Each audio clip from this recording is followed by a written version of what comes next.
Canicule, sécheresse et inondations meurtrières. L'été 2024 a été le plus chaud jamais mesuré sur la planète.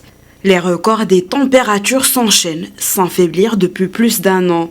Des pays comme l'Espagne, le Japon, la Chine ou encore l'Australie, qui est en plein hiver, ont annoncé cette semaine avoir mesuré des niveaux de chaleur historiques pour un mois d'août.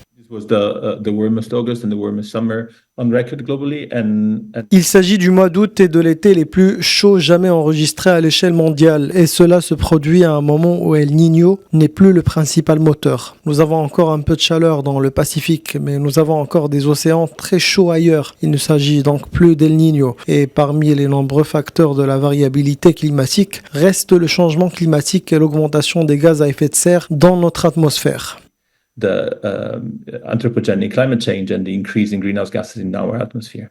Selon Samantha Burgess, chef adjointe du service changement climatique de Copernicus, les phénomènes extrêmes observés cet été ne vont faire que s'intensifier, avec des conséquences dévastatrices pour les peuples et la planète, à moins que des mesures urgentes pour réduire les gaz à effet de serre soient prises. L'ONU a de son côté déclaré que l'humanité, qui émettait environ 57 milliards de tonnes d'équivalent de CO2 en 2022, n'a pas encore commencé à réduire sa pollution carbone.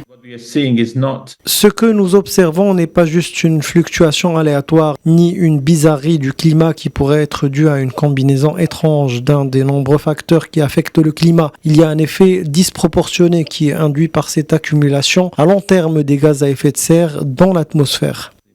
Selon Copernicus, août 2024 s'est conclu avec une température moyenne mondiale de 16,82 degrés Celsius, soit 1,51 degrés Celsius plus chaud que le climat moyen pré-industriel.